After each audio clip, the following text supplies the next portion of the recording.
We are live. Good to see you today, my EOS friends. We have a fantastic show for you today. We have Bonz here. He is from the Prospectors project, which is a really cool new game that's coming on EOS, a massive multiplayer online real-time economic strategy game, which is going to kind of blow your mind when you start looking at how in-depth and fun this game is going to be. This is one of the few games that I'm looking at it like, oh, maybe I should get early and try to like take over the world here because this one looks fun. So anyway, Bonz, welcome to the show. Go ahead and introduce yourself. Thank you, man. It's awesome. Thanks for having me. It's an honor really to be on your show. I was just mentioning to you, I've seen all your shows, and it's an honor to be here, man. I'm actually excited to be representing Prospectors on your show because as you just said, it's actually an awesome game, and I don't feel like it's got a lot of coverage yet. So I'm happy to be here introducing it to everybody. Yeah, for sure. This game is super fun. I just dug pretty deep into it like I do before all my interviews, and was kind of really amazed actually. Like, okay, this, like I said, this is one I might try to get a little team together and go hard on this one. So as we start the show here, like always, what do you think the most interesting thing in general EOS that's going on right now is? Man, right now, there's always so much stuff going on, but I guess with, we're now in May, so I guess we'd say, June 1's coming up. It's now a month away. Rex just went live.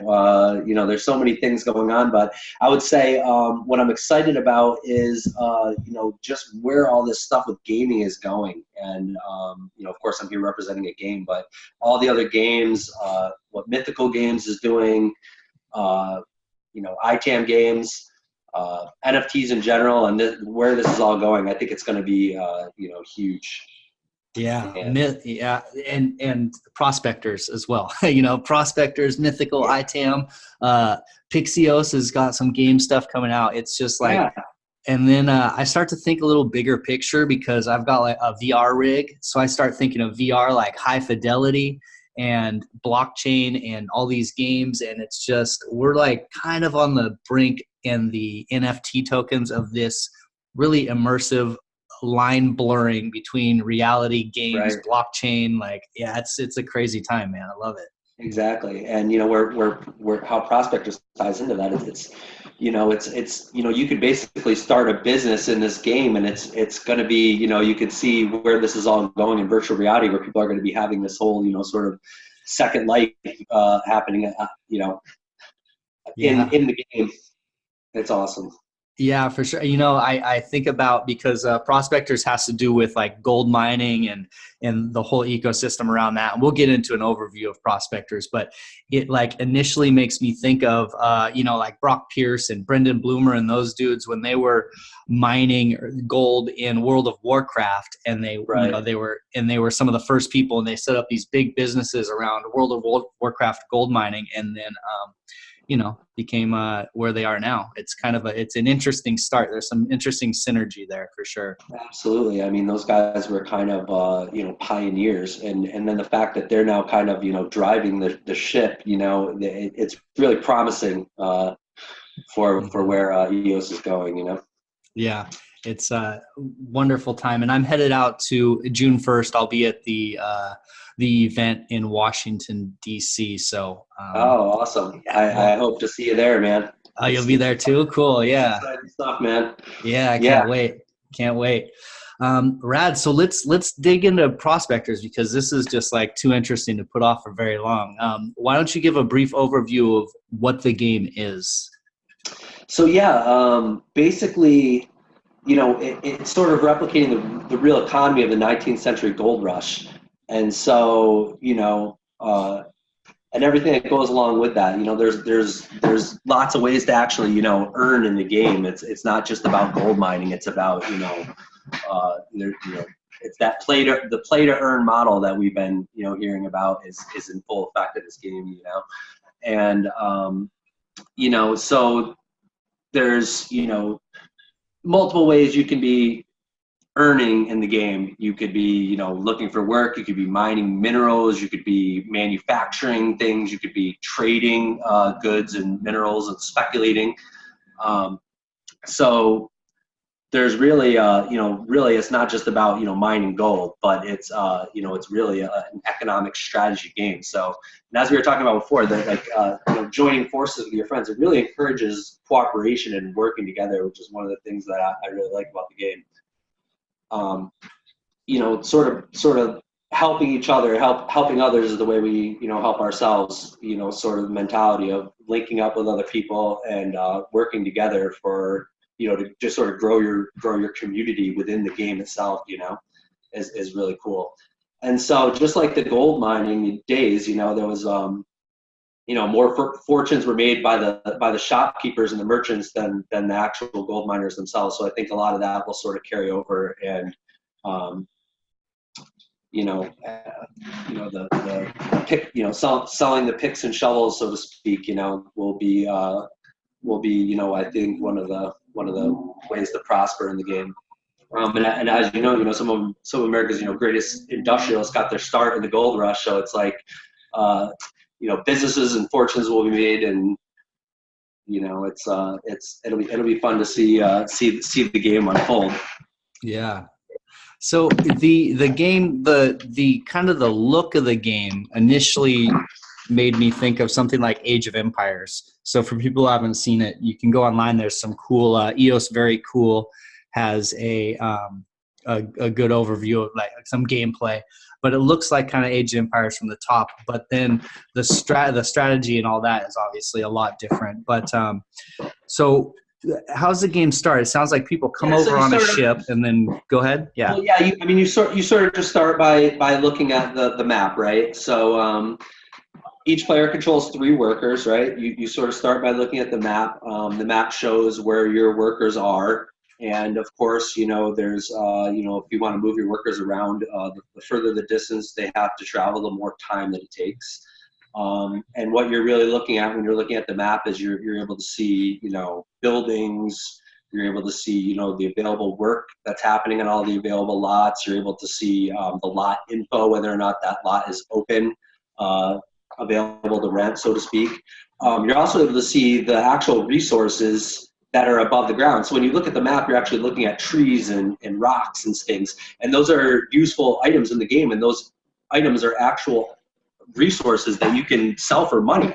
So I think that's one thing that's like unique about the game too, is it's basically like they're starting this game where they're like distributing these resources all over the map that are just there for the taking. So a beginner player with not a lot of money to spend, you could make your way in the game just by wandering around the map and gathering up resources and selling those resources for gold. Gold is the in-game currency, and it's used for all the economic processes. So, so the map shows, trees and rocks, but then also what it's not showing is on each lot, there's also underground resources, iron, clay, coal, and of course gold, right? So as you move around the game board, the map, the world, you would then find a lot and could explore that lot and see which underground resources there is. And then, you find a lot that has some good amount of resources, and then you can rent that lot, and then that lot belongs to you, and you can basically, you're free to set up whatever commercial enterprise you want to on that lot, whether it's like building a building or a mine or, manufacturing operation or whatever. And then once you own that lot, you have the right to, store things there. There's like a storage on every lot. There's also sort of a jobs board where you can post up your work. So if you need some materials moved from one lot to another, you can post up a job for that. Or you need help building your building or your mine, you can, post up a job board. You say how much you want to pay, and anybody who's playing the game can just, see your job posted up, and they can come and work for you. And that's another way to earn in the game, is the jobs, so there's a lot of ways that a player can come into the game and earn without having to, spend a bunch of money. You could basically go and help other people work and do jobs or collect resources, and actually trade those resources on the open market. And so, so when you actually rent a lot, there's like, 3 types of like buildings or commercial enterprises you can engage in. Extraction, which would be like mining something right out of the ground, the coal or the iron ore or gold, of course. And with each of those, you could then build a mine. So then you're more efficient. You can be, it's like a more commercial operation version of extracting those resources. Or you could do a processing building, so you build like, say, a sawmill, where then you're taking the trees and turning them into boards or girders, or you build an iron furnace, say, where you're like melting down the iron ore into steel plates that could be used in the manufacturing building. So there's manufacturing, which would be like a tool shop, sort of a cart factory is another one, where you're taking the raw materials and you're assembling them into other finished products that can be sold. And all of those different types of buildings all produce something that can be sold in the open market. So whether you're mining coal, you need to sell that to, say, the iron furnace guy is going to need coal to keep his fire going, right? Or if you have a sawmill and you're making boards, everybody needs boards to build, say, the tool shop, or build higher level buildings, so it's like, no matter what type of building or operation you have going, people need those resources. So they're all basically equally important, say, you have a coal mine, it's not as sexy, but everybody needs coal. So it's like, just by starting a coal mine, you have a legit business within the game, where you're going to have the iron furnace guys and the brick shop guys. They all need coal, right? So, you can start all these different types of businesses, and you're an important part of the in-game economy, Yeah, there's going to be all these holes to fill, especially initially, all these holes to fill as far as like what businesses are needed. And it seems there'll probably be some sort of progression as to what sort of businesses are needed. It seems like in the beginning, some will be needed more than others, but then as the economy develops, there's probably other businesses needed. How about like down the road? Is there like what businesses are there? Second level businesses, like, well, yeah, so what's that look like? Right. So all the businesses that that are available at the beginning, they all can be upgraded. So basically, They start with a level 1 building, right? So and as you move on through the game, you'll continuously upgrade your business, and then you'll continually be able to build, more and more things, So, there'll be, wherever you start, there'll be a continuous, and there'll be a lot of development going on in the game. They talk about things in the original white paper about railroads even. So, I mean, you could tell they have a real long-term vision and where the game is going and what could eventually be built. I think really the sky's the limit. I think that, the game could go on indefinitely, and I think they could just keep adding more and more levels to the buildings, and you're making more and more, complicated versions and goods and services that you can sell. And I think that there's a lot of development still that can happen to continuously improve the game. Mm-hmm.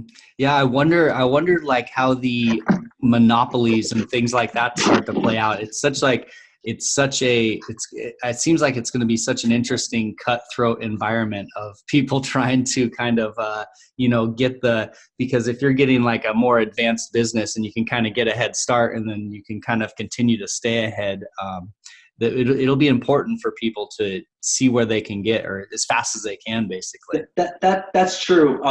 But what I would say is I think they've done an amazing job at really making sure that there really is no type of unfair advantage. Like they made it really difficult to actually even make any sort of monopoly, honestly, because, if anybody sort of has any sort of control over any one resource, there's nothing stopping anyone else, so the prices say get high for, say, tools, say there wasn't a lot of tool shops and someone say has it.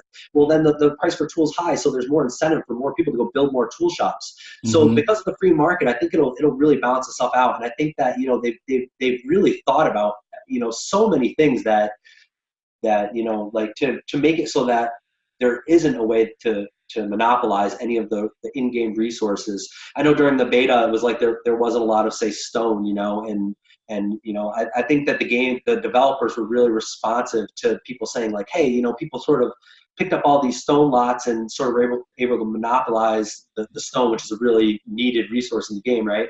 So of course now they've spread the stone out everywhere, just like real life. There's stone everywhere, and there's trees everywhere, and there's coal everywhere, and there's iron ore everywhere. So it's like, they've really done a good job to really plan ahead and really make it sort of fair and fun even if you don't have a lot of money, that you can still go in the game and sort of make your way in the world, so to speak, right?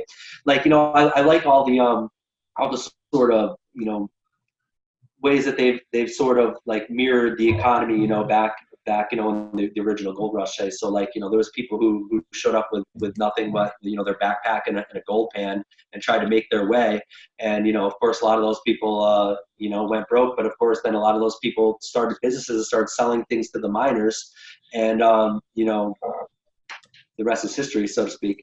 But, you know, Levi jeans, right? Like, you know, the picks and shovels, was it Studebaker, right? He was making wheelbarrows, right? And then went on to make an auto, you know, empire, right? So it's like it's kind of the same thing in the game. You like, you know, you could start just by doing transport jobs. If you didn't have a lot of money and didn't want to like make a big investment in the game, you could theoretically work your way up, get some tools, build yourself a little shop, and, you know, start from scratch and really make your way in the game and actually build a business. And what's cool about it is you're, you know, making real money. And what, you know, this whole play to earn model, what I think that this game really is like doing, which is going to be such a game changer, is like, you know, it enables like, you know, people from anywhere in the world really to play this game with everybody else and still have a fair chance to really make your way in the game and sort of build a business if that's what you're trying to do, you know? And it's kind of fun for everybody in that respect. Yeah, that is cool. So let's dig into those tokenomics just a little bit. It sounds like, so let's say the way to keep someone from having a monopoly is to keep them from controlling, let's say, all the stone. And so what they do is they spread that stone over, you know, thousands of plots. You're not going to be able to get all the stone. Exactly.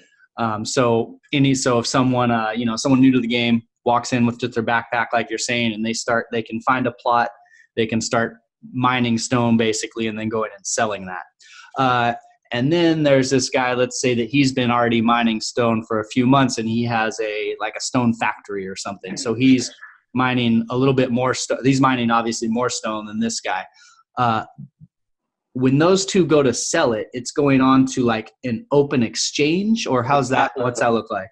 Exactly. So there's like a marketplace in the game for all of the resources, from the raw resources to the manufactured resources to the actual finished products. And so you know, I guess to your example, yeah, the guy who's got, say, an iron ore mine, he's going to be mining more efficiently than the guy who's picking up iron ore off the ground with his bare hands. So he can probably afford to sell it at a better price. He's probably more efficient. And so, you know, and that's the free market. And that's kind of the same with all the different things in the game. You know, like a beginner player can walk around and you know, collect trees and sell trees, but you know, sell them to the sawmill who's going to process them into boards or girders or beams or whatever. And you know, they all can then sell them on the open market. And so, of course, yeah, the more advanced building you have is going to allow you to be more efficient, hire more workers. You know, you get more people making products for you. You're going to have more products to sell. But the free market really comes into play and really balances out all these sort of market forces, and kind of just like in real life, kind of makes it, you know, sort of fair for everybody to get their foot in the door. If you can collect a material off the ground, you can sell that material. So if you can have a competitive price to sell that material, people will buy it from you instead. Mm-hmm, mm-hmm. Cool. Okay. Yeah. Because see, I'm thinking that so as a factory gets bigger, they're going to have more overhead. It sounds like they're going to have workers and things that need to be employed. So Right. they're not going to be able to just get bigger and then drive the price down Absolutely. to drive small people out of the market, because they can't drive the price down all the way because they have to pay for workers. Okay. Yeah, that's so cool. And the cost of building that building. So you figure, you know, it's just like real life. And this is what's cool about the game too, is it sort of teaches a lot of basic sort of business skills. Like I could see this being a benefit to sort of, you know, maybe a younger person who's just learning about, you know, market economics or accounting. Because basically, yeah, like it can get, as you noted, it can get really involved, right? Like the game's pretty involved. When you want to build a building, there's a lot of things that go in, a lot of these raw materials. How much do those raw materials cost you? How many hours of labor do you add into it? And you got to kind of factor in all those things to know like how much you should actually be selling that item to actually be turning a profit. You know, you don't want to be like wasting your time, basically, you know. And so there's a lot of sort of accounting things to be taking note of when as you're progressing in the game of what that item really costs you and how much you should really be selling it for. What is the fair market price of an item? Because maybe the cost that it took you to produce that item, it might take someone else a little less to produce that item, and maybe they can afford to sell it a little cheaper, you know. And so yeah, there's a lot of forces at play that sort of will dictate what the free market will decide is the fair value for all the goods and services, you know, throughout the game, you know. Yeah. Well, I'm an economics major, so I love thinking. Yeah, I love thinking through that type of stuff. But you know, one of the things that you're talking about the learning here, it's like real world learning, real world experience. I mean, / video game experience. But that experience is so invaluable. That's something that, you know, a lot of our education system is missing, is real practical knowledge about business and money and things of that nature. And so that is a really cool angle, and I see it being really useful because so many people play video games these days. So many you know, especially the young kids are coming up and they are learning a lot from video games, and you know, not progressively less from school and more from like in-game things. You know, a lot of the like half the millionaires I know came from some sort of like video game angle at this point, you know, and they grow up, you know, and they look back and they say, yeah, like the stuff that I made money on was the stuff that my parents were and people were telling me not to do. I was wasting my time, you know, and it's like it ends up having this anyway. So video games are not the waste of time that people thought they were. And also there's angles like this where they start to teach these really important principles. So it's pretty cool to see that. It really is like sort of a game changer, because, you know, like, you know, going back to when we were growing up, you know, a lot of the video games were sort of like, you know, just sort of, you know, wasting time or whatever, you know, where now you really have these like educational tools. And I mean, I know you brought up VR earlier, and I don't know if you saw that video, but you can see that basically where it's going with education, you know, where you're going to see like these games become more and more used as tools. And so Prospectors is awesome because, like, you know, you're going to have like not only the tools to be able to like teach people how to, you know, basically run a business or how the free market works, but then you're actually able to earn real money while you're doing it. It's not like just wasting your time. You're putting in all these hours playing a game, but you're actually kind of sort of building a little in the game that's actually theoretically producing real money. I mean, you're earning gold in the game, and that game or that gold can be, you know, right within the game transferred to PGL tokens, which are traded on exchanges. So it's cool how this is all linking back to, you know, this whole, again, play to earn model, and how you can have fun and play a game, but also actually be potentially earning real money while you're doing it. It's a game changer, really. Yeah. So yeah, let's dig into that process right there a little bit. So the gold is the in-game currency, and then let's go from in-game currency to like US dollars in your bank account. I gotcha. So yeah, and it's the same. It's the same from US dollars in your bank account to play the game, right? You're gonna take your EOS and you're gonna buy some PGL. I think it's on Nudex and probably a few other exchanges. When you start the game, you're gonna enter the game world with your PGL, and you're gonna turn that PGL into some gold. Or I mean, you could start the game from scratch with no money probably, and earn some gold, and take your gold that you earned in the game and you know, I think right within the game now you're able to exchange the gold that you earned in the game for PGL tokens, and those tokens are traded right on Nudex. So if you're playing the game and you do a bunch of transport work, or you do some construction work and you earn some gold, or you sell some coal or sell some trees, hustle trees, you're earning gold, and that gold can just be transferred right into PGL, and that PGL can be traded right on an exchange like Nudex for EOS, which, you know, now depending on what your fiat on-off ramp is, you can turn that right back into US dollars. So yeah, it's actually pretty easy to get your gold in the game or get your gold out of the game, so to speak, you know. Yeah, that's a cool, I mean, that kind of fluid transition between real world money and or real world crypto and in-game items it's cool. We haven't actually seen, can't think of a good example of that being a real fluid thing yet, as far as like game, earning within game and turning it into real crypto, real money. That's true, and I really think that Prospectors will be one of the first, because the game comes out just in June. The end of June is when the actual launch is scheduled. And if it's not the first, it will be one of the first that you can start a game with no money. Obviously there's the casino, all these casino dApps are sort of first, and now you're seeing all these real games starting to be developed where it's not show up and gamble, it's show up and play the game and potentially earn these NFTs in the game that you can then sell for real money. Mm-hmm. And so speaking to that, I know you had talked about getting a little head start. So I guess I'll use this opportunity to bring it up. There's an auction going on right now for assets in the game. You can go on, the Prospectors website. There's a link right to the auction from there. And basically you're using the PGL tokens, which again, you can just buy right on Nudex, to sort of bid for tool packs or entire buildings even. There's sets that they're auctioning off, which allow you to start the game with everything you need to build an entire building, which is really cool. So, because as you can imagine, you show up in the world, if there wasn't any buildings, like where would the tools come from? So some people have to start the game with some infrastructure already being built, right? Yeah. So, like you can go on the auction right now. I think there's a set they're calling the beginner set, which is sort of a set of an assortment of tools, one of every tool, basically. There's a researcher set, which comes with a gold pan and a pickaxe, I think, which allows you to go explore the different lots and try to find a gold lot to rent if that's your thing. There's also what they call a speculator set, which is a set of 50 tools. So you could basically start the game and immediately be selling tools, or just have yourself a grip of tools to be, trading with other players, or have a head start in building or whatever. And then, like I said, the building set, which is actually pretty amazing, because it takes a long time to sort of gather up all the materials you need to build a building, right? You need to get the right tools, you need to get the right materials.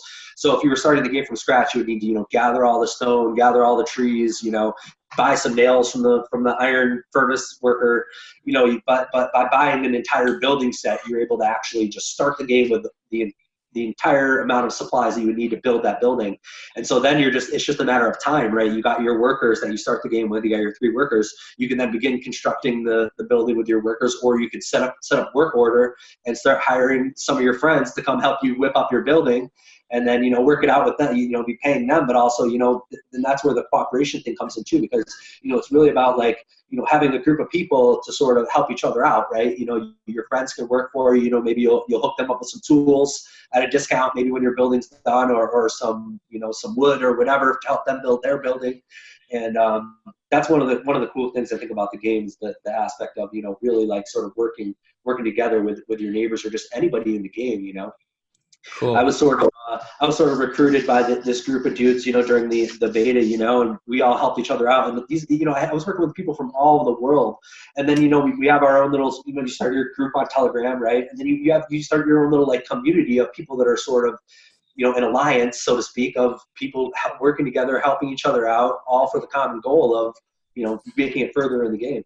Nice. Well, if anyone's listening to this and is getting ambitious, hit me up. Let's get a little Telegram group, and let's get some alliance going, a Prospector Alliance, the EOS Podcast Alliance. You're more than welcome to come join ours too, man. I look there forward you to go. If you need any help in the game, by all means, ask me, man. I got you, bro. I'll help you out, man. All right, cool. You need some street. I'm your guy. Yeah. All right. Well, then maybe I'll just hop on your alliance in there and see what's going on. I like that. Exactly. We'll be the Rockefellers of the we'll be the Illuminati of the Prospectors world. Yeah, there's a few already. There's a few that I've heard people talking about. I think there's a few people, and I've seen people pop up in the Telegram. Who's got a union going, and people are sort of starting their own groups on Discord or whatever. And it's cool. It's cool to see, you know, and just similar to how all of our little communities sort of start. I'm sure you're involved in a handful on Telegram. You know, you have your sort of groups that you're in. That's kind of like your groups, you know, your guys, your community, you know, your people that you're bouncing info back and forth with, whatever. And so yeah, it's cool to see how these groups sort of spring up, and within now this game, there's sort of communities that are specifically going to be working together in the game, and I love to see that, you know. Yeah, for sure. Well, tell the developers that I want to start a central bank in the in the They game. mentioned that, dude. They mentioned that in the original white paper, you know, and you can see where that's going, right? So like, there's going to be, you know, like someone comes in the game and they want to start building a building, but they don't have the funds. Well, there's going to be a place for you to borrow funds, and I can't speak too much to that. I have no idea how that's all going to work out, but I do remember the original white paper them actually mentioning a bank. And so the other thing that they talk about in the white paper, which I find really interesting, is you know, of course, like we've been talking about the alliances, or you know, they mentioned unions, you know, right, which is just sort of basically like, you know, a unity of players with the aim of cooperating for mutual benefit. They also sort of talk about forming commercial organizations, which is essentially like a private company that you're starting within the game, where a group of players can essentially, you know, band together and you know, pool resources, or make a joint account. I'm not sure how it'll work with, you know, whether it's a multi-sig account or whatever, but have accounts that sort of multiple players can access, and you know, allow other people to kind of join the organization, and you know, build it as like a, you know, a business, basically like a private business, where you could then be, you know, starting, you know, your own sort of little empire with a group of people within the game, you know. Yeah, that's good. That is, it's like they set this, they kind of set the game free at these beginning stages, but as it progresses, like you're saying, the future is kind of unlimited. Have they thought about it, like them changing ages, you know, or like, you know, changing time periods at like a few years down the road, or is that? Yeah, I haven't heard anything about that, but that's a really good question. And like I said, in the original white paper, they did actually mention railroads. So it almost does seem like there's a plan to sort of progress the technologies within the game. But yeah, it definitely starts out pretty rudimentary and you know, just very basic. But yeah, I think that the game development will continue. And as far as the game development, so you know, like going back to you know, renting a lot, right? So there's what they call the state, right? Is sort of like the organization that you know, it's actually a DAO. It's a decentralized autonomous organization, right? That will actually sort of collect the funds. And there's you know, a number of different funds that they've actually that will be set up, like a fund of new lots, like to expand the game. Once more and more players come into the game, they'll need to eventually just keep expanding the map. So they'll keep reintroducing that money back into the game by making more gold and more resources in all those additional lots. There's also like going to be one fund set up specifically for staking. So you know, rewards for staking your PGL, of course. And then the other, you know, and a lot specifically will be a fund will be for development of the game.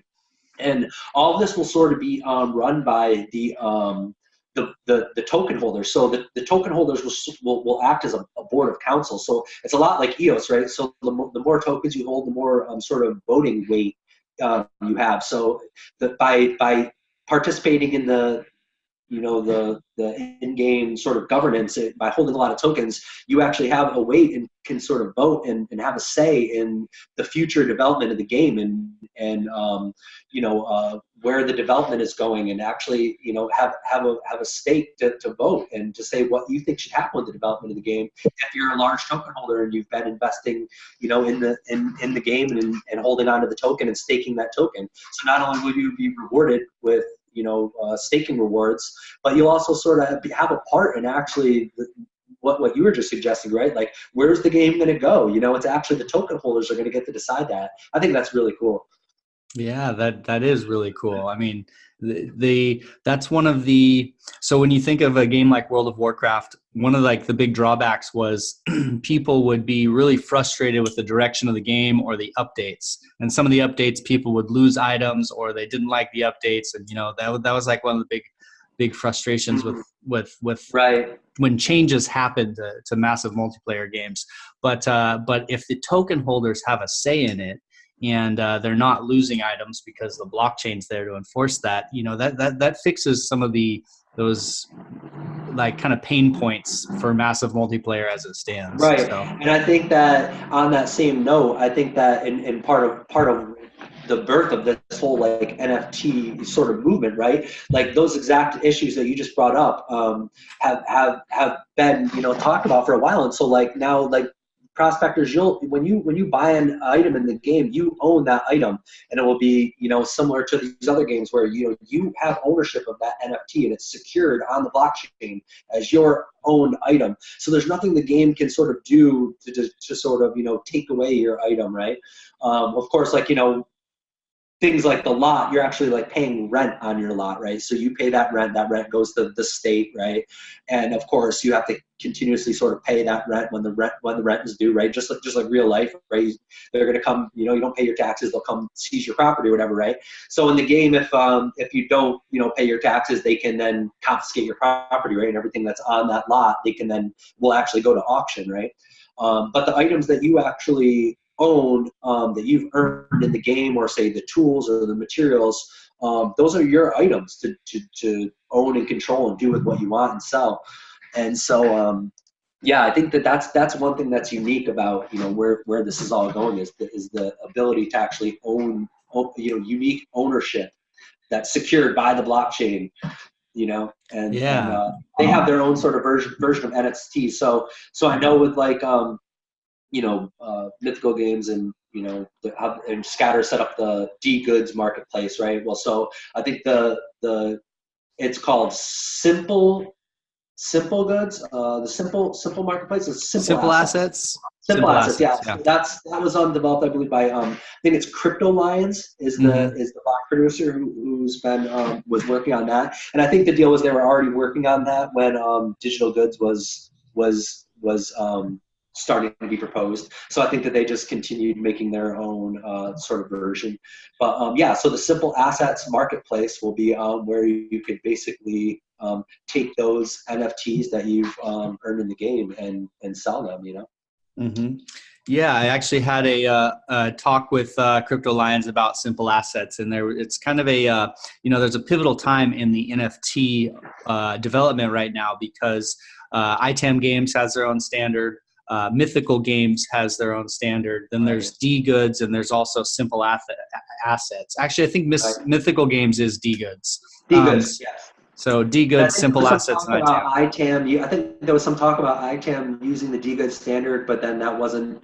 And I'm not sure if they're working on that or if they're developing their own or what. But yeah, you're right. And obviously, it will be beneficial in the future if they can all be sort of working together or create a standards that they're sort of interchangeable.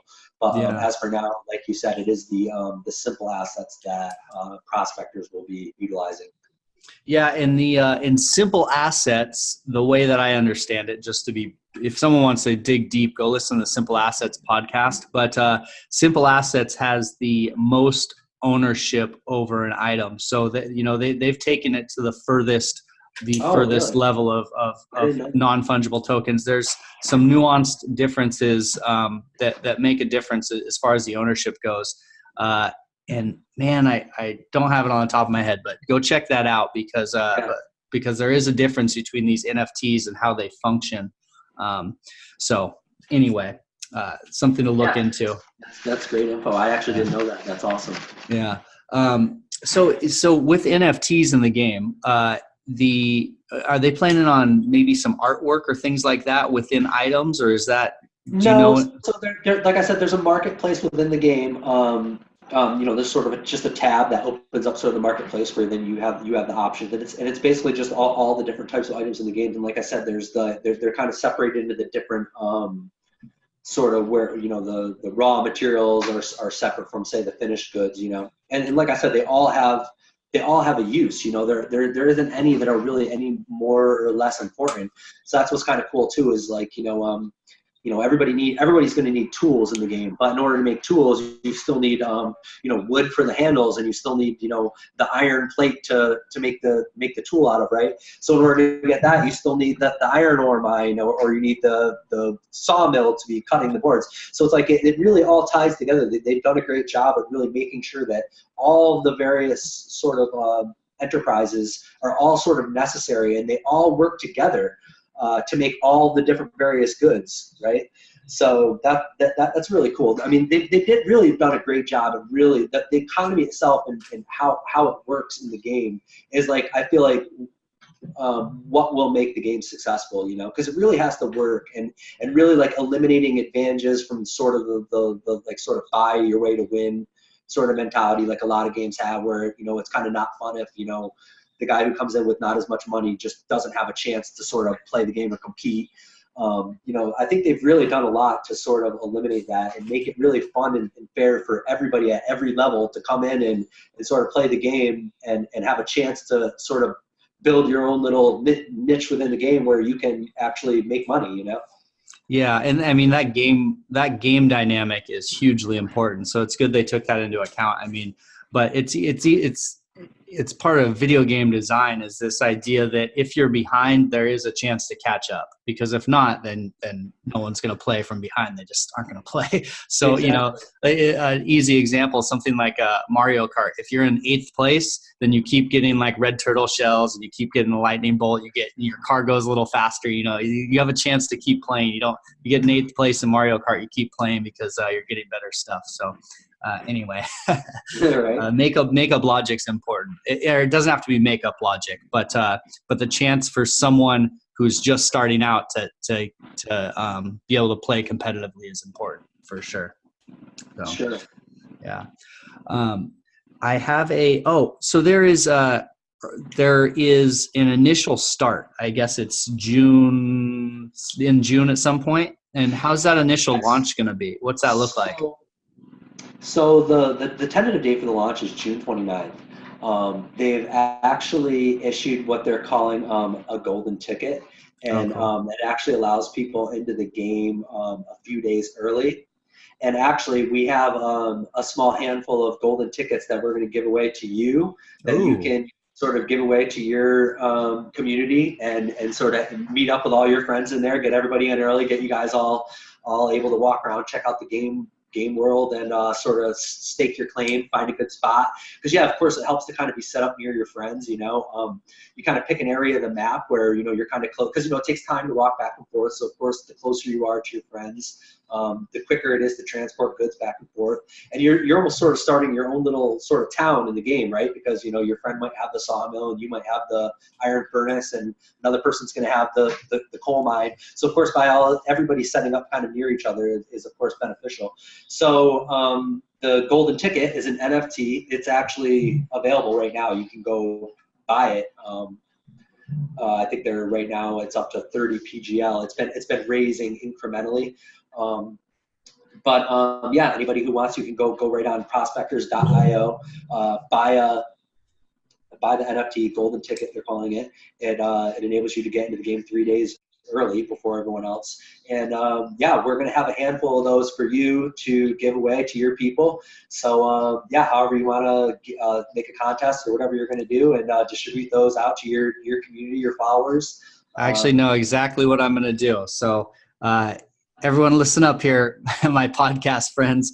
I'm going to start a Telegram channel. Just DM me, and we'll get in a Telegram channel. DM me with your idea of what you want to do with your golden ticket, like what you want to mine or what part of the community you want to be, and then we'll get a little Telegram group together, and then we'll cooperate with Bonz's team here. But DM me with what business you want to start and whatever idea you have for us to push forward a little community, and we'll get you a free golden ticket from Bonz. So. So DM me. It's as easy as that. But have an idea when you DM me. Don't just DM me and say I want a golden ticket. DM me tell me what you're starting and what we're going to do together. It'll be fun. Great idea, man. Yeah. And then we got Bonz, as a support team with us too. So we'll team up with him down as we get started too. So yeah, by all means, man, if anybody has any questions, I'm around, I'm on Telegram, hit me up.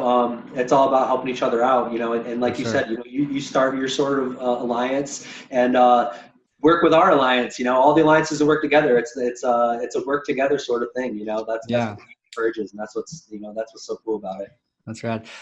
Actually, I have a kind of interesting question about the economy, because we talked a whole bunch about like the whole surrounding economy, but at the heart of this is gold mining, just in the same way that at the heart of the gold rush was gold mining. All the pickaxes, and everyone got, it's the famous story about everyone getting rich selling the pickaxes to the gold miners.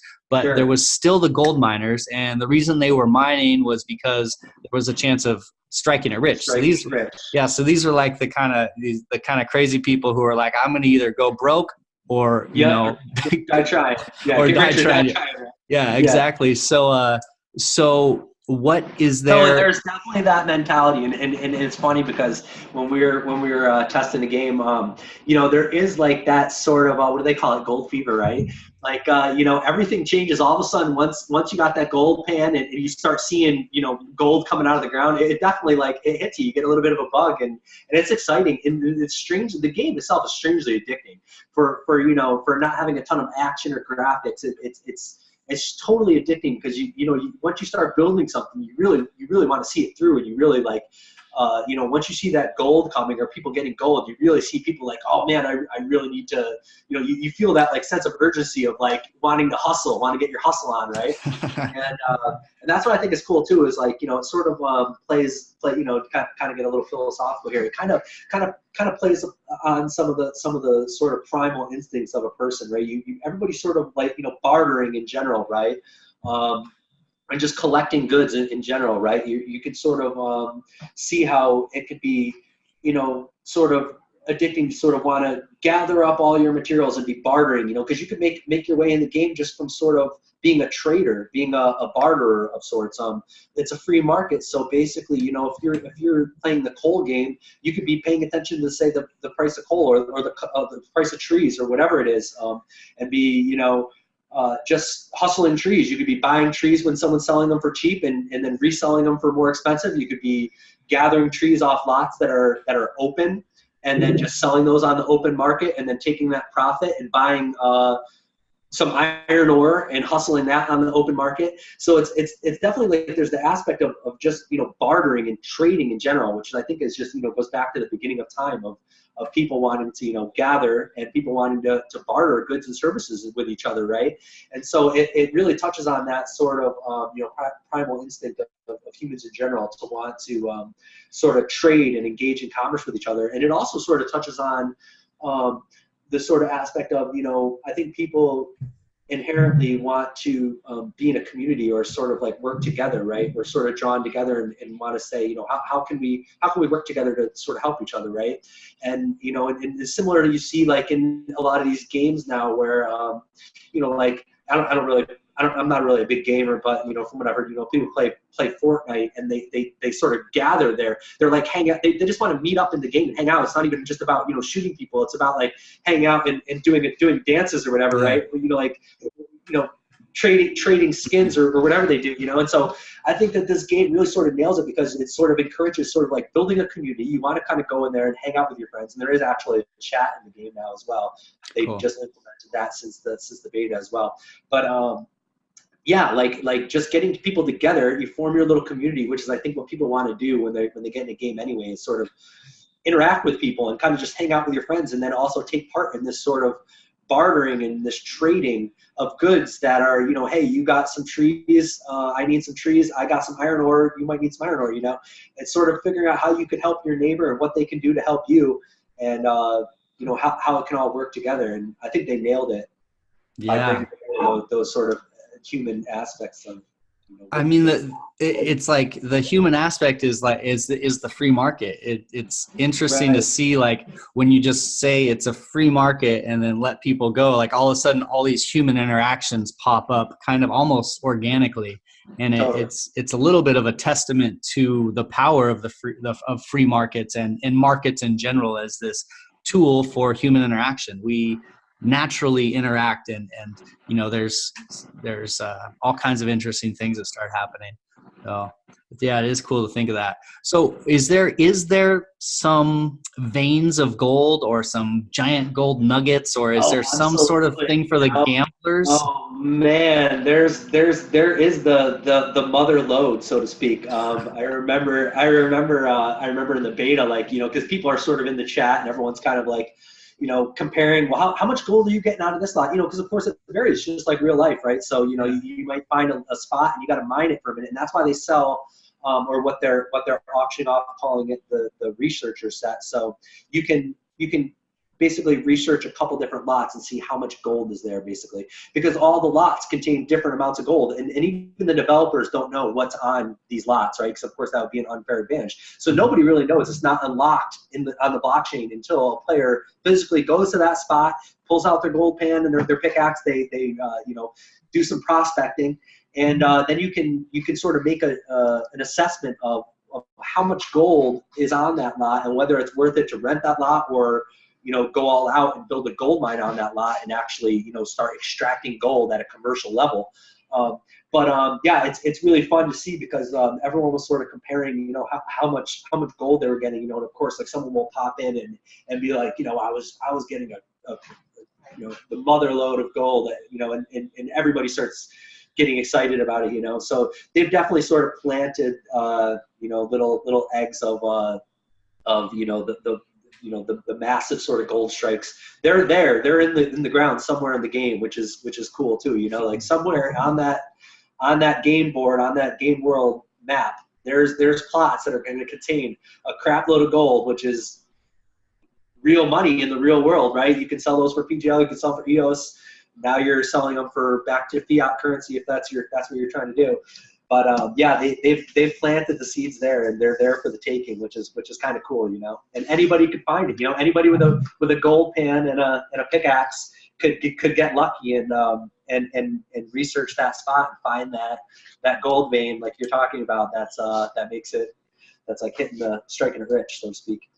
Yeah, the underlying incentive, kind of the heart and driver of the whole game, the thing that kind of keeps it going, is that chance of people striking gold somewhere. That's what the whole economy is kind of built on, is like these people out there. The people are out there exploring, trying to get rich, and then all the more conservative people slowly making money off the people who are trying to get rich. Just like the real gold rush, though, right? Yeah. I mean, something like 40,000 people, 1848, 40,000 people left for Northern California with dreams of striking it rich, and something like only 5% of them actually became gold miners, and less than 1% of them ever actually made a fortune in gold.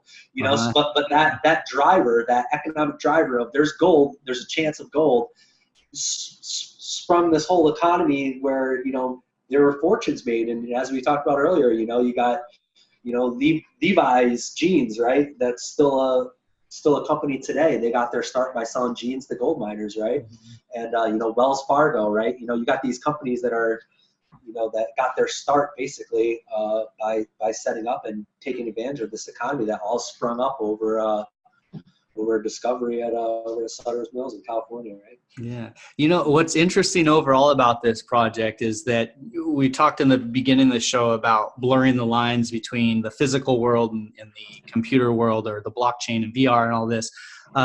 But what they're possibly touching on here is the same set of human emotions, same set of human incentives for the first time kind of within a video game, because there wasn't this like analog to the real world before that was necessarily possible without blockchain and without kind of the technology where it's at, without video games where they're at, without blockchain.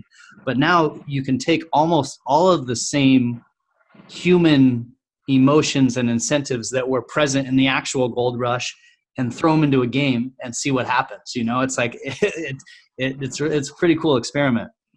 And it will work, and I've seen it. Even just from playing the beta, you see these glimpses of where people are really excited about it. And that's how I really knew, like, this game is going to work. It's going to be a success, because when there was no money to, it was all just, during the beta test, the tokens weren't real. You couldn't actually take them out of the game.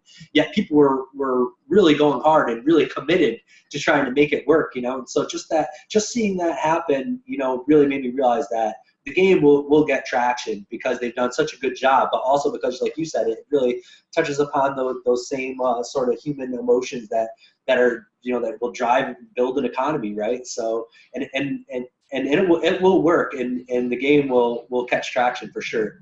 Yeah, I mean, it's like they just took an idea that's basically been proven. There's people getting in wagons and driving, and going for 3 months. 8-month journey.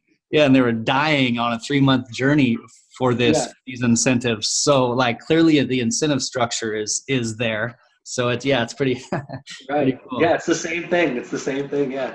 Oh, man. The same emotional drivers that drove people to, get on a ship and sail all the way around, Cape Horn, on these huge, long, arduous journeys, or, like you said, on a covered wagon across America, where you're, like, risking your life, basically, all in the pursuit of, this shiny metal rock, gold, that people have valued since the beginning of human civilization, basically, And now we've got digital gold. So absolutely. That's what a shift. Yeah, it's a lot better, it's a lot better for the environment. Yeah, exactly. Huh? Very cool, man. Well, I can't wait to get started. And a reminder to people to DM me in Telegram. I'm actually going to Yosemite this week, so for a few days. So if I don't get back to you on your DM, I'll get back to you. Don't worry about that. But let's start a little clan. Yeah, you got to start a little group, man. You got to start a little alliance, the Happy Money Man Alliance, and build it up. Sounds cool. I wanted to ask you a question. Actually, you've got the art on the wall behind you, and I think you do glass blowing and stuff, right? I do, man. I'm a glass artist by trade. I just recently started a little site, EOSart.io. I'm making some chestahedron based art, and yeah, man, I've loved making art for the community, and I've up until now too been able to only trade my art for EOS. So I basically work for bandwidth. Yeah. I work for network resources. So if you're interested in checking out any of my glass, go check it out, man. Thanks for the plug on that. Yeah, for sure, man. And it's killer stuff. And I love the chestahedron. I just got to see Frank Chester, the dude who invented the chestahedron. Oh man, yeah, I got so jealous, man. Yeah, I got to meet him and have him go through the whole how he invented this shape, which is wild. There wasn't a 7-sided, equal-sided shape. People didn't know about it. People know about squares and triangles and these shapes that have equal sides, but no one knew about the chestahedron until he discovered it, which is pretty wild, to go this far along without knowing about a shape. So anyway, chestahedron's so cool. So cool. I got to watch it online, thank goodness, because I was really wanting to make it out there. And once I found out that he was speaking there, that Brock was coming and he was speaking there, I wanted to go so bad, and I just couldn't make it. But I've watched that video. I must have seen it 10 times so far, and I keep pulling out little bits and pieces from it. And I swear I've been having like epiphanies just since, because I'm making these chestahedrons all the time, and I'm thinking about the relationships of the ratios, and and how it all kind of goes back to the golden ratio. It's like, it's almost like a manifestation of the golden ratio itself in art, in a 3-dimensional form, and it's seen all throughout the actual shape itself, and it's so cool. That talk, and it's really cool that you were able to be there for that, man. Yeah, super cool. And I've been recently researching like these ancient civilizations and megaliths and all these, all this old buildings and structures and all this stuff that's like in the, all this things that are so like unknown, like mysterious. But the one thing they kind of have in common between like, the pyramids and the Aztec pyramids and the Egyptian pyramids and then like, Stonehenge and all these things is they all have to do with geometry and all these different principles that we have kind of forgotten about or lost more recently. So it's kind of cool to see, there's this fluid connection of geometry throughout human history. And it's one of like the one things that's always been there. So it's really cool to anyone who's interested in that stuff. I've been digging into ancient history and megaliths. So hit me up about that. I love that stuff. So cool. Yeah. Cool. So cool. So yeah, man, I have a chestahedron for you, man. I'm gonna send it over to you. So after the show, you'll have to give me an address for you, and you'll be able to have some display some sacred geometry right there in your office. Surely, man. That's freaking rad. I would love that. I would love that. Thank you. Awesome. Cool. And well, thank you so much, man, for having me on and letting me talk about Prospectors. It's really cool for me. I'm excited about the game. I'm a fan of it myself. So having the opportunity to be able to actually like represent the team and talk about this game that I already kind of love and wanted to play anyway is like so cool, Yeah, killer. I can't wait. This is one that I'm actually going to be playing. Most of them I don't find enough time to play, but this one is got me interested. So where can people find I guess right now the next thing is for the early start tickets, the golden ticket for people to get to the magical land early. How do people get a golden ticket? What's the place to go see that? So you'll need a little bit of PGL. In order to have PGL, you'll just buy some off an exchange like Udex. You just basically log right onto the site at prospectors.io. You'll log on with Scatter, and you'll just there's a spot there for the auction and there's a spot there for the golden ticket. So once you're logged on with Scatter, you can just buy a ticket and it will just and like you said, it's a simple asset, so it'll just be stored for you until the game starts. And when the time comes, you'll just be able to trade that golden ticket in for to board the ship to the Prospectors and arrive 3 days early, as the team says. Cool. So yeah, and like I said, the auction's going on now. It's going on for about another 2 weeks. And so anybody who's interested in getting in the game and having a little bit of sort of a head start, having yourself some tools to sort of start the game, go and get yourself a little set of tools from the auction. Also right on the site, prospectors.io. And you'll need some PGL to take part, and you can just buy yourself some tools or a researcher set or an entire building. Killer. And on my end, this is the EOS Writer Podcast Day. So we had an interesting. We're teaming up with the EOS Writer. We'll just make it quick. The EOS Writer and the EOS Podcast. We are merging, and we're going to do something awesome together. So the EOS Writer Podcast. We're figuring all that out, but keep an eye open for kind of how this pans out. But we're going to combine resources, team up like we would in Prospectors, and make some really cool stuff happen. The plan is to be a big community resource for quality information about what's going on in the EOS blockchain. That's awesome, man. Yeah, so the EOS Writer partnership, man. Yeah, for sure. Well, Kenny's doing big things over at the EOS Writer, and so this podcast also is a podcast. It's not just a fun YouTube channel. It is a podcast so that people can listen. So you can listen while you're driving to work, or while you're sitting in traffic, or maybe even while you're supposed to be working, maybe while you're blowing glass. I listen to you when I'm working. Every time you make a show, I have it on while I'm blowing glass. That's awesome, man. That's awesome. Good to hear. Yeah. And also have a proxy, Mr. Happy Money Proxy, if you're looking for someone to vote on your behalf, Mr. Happy Money Proxy. And I vote for block producers that are transparent, empowering, and building together. Those are the what I look for. So, and I've interviewed most of the block producers. So that's the thing. That's it. That's the show for today. It was rad to talk to you, Bonz. Rad project, that's man. Awesome. Thanks so much, bro. Yeah. I had a great time, man. Cheers. Peace, brother. The money is not the prime asset in life. Time is, and your time is just